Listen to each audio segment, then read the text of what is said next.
Howdy. So, the other day I was waxing my eyeballs, like all girls do, and I started thinking about MatPat.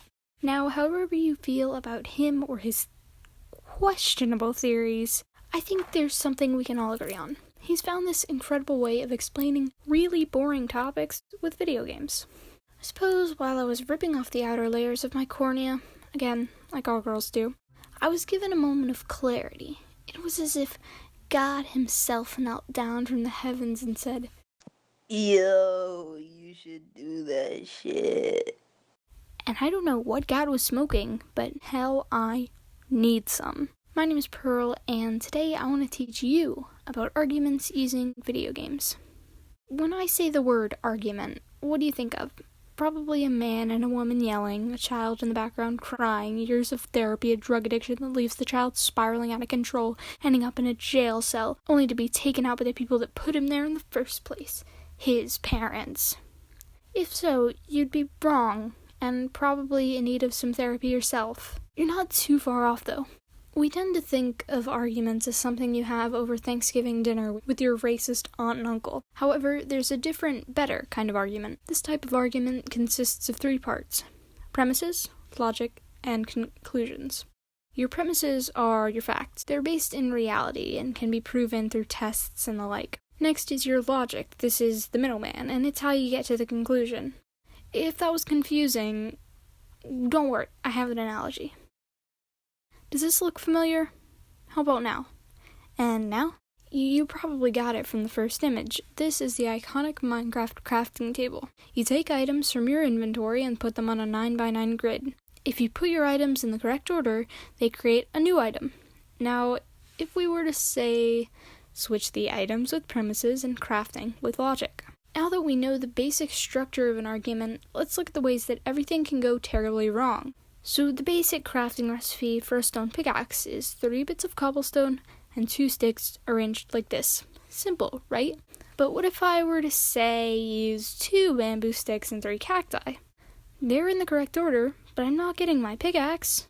That's because, and this might be a shock, so hold on to your chair, you can't just shove random shit in your crafting table and expect a stone pickaxe. In an argument, this is called a false premise.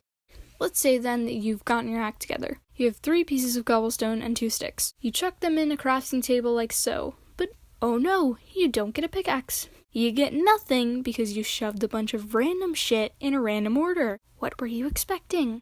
Well, I was expecting a pickaxe. Well, you don't get one because you pulled a dummy move. In an argument, this is called a logical fallacy, or a failure in logic. So, for your argument to be valid, you need good premises and sound logic. That's great and all, but does it really matter? Does anything matter? You silly little nihilist. Of course it matters. Arguments are the key to intelligent discourse. We've been making arguments since the dawn of mankind. The Greeks were great at this. They spent hours every day just yelling at each other trying to figure out if the earth was round. Then they would go home and sleep in the same bed. Don't worry, they were just good friends. So now what? You know about arguments. What else is there to know? Well, let's rewind. What are some common logical fallacies? In a straw man, the arguer uses a weaker version of their opponent's argument so that it's easier to take down. Like, a straw man compared to a regular one. This is what right-wing enthusiasts do when they use SJW cringe videos and what left-wing enthusiasts do when they use literally anything from Ben Shapiro. It's like when you're playing a first-person shooter and you kill a down player. You got damage and kill credit, but did you really deserve it? If you answered yes, then you've probably purchased every Call of Duty game since Modern Warfare 2 and you have no regrets about it. A real example of this would be when some creationists argue that if evolution were true, since humans have a functioning eye, it means that some of our ancestors must have had non-functioning eyes.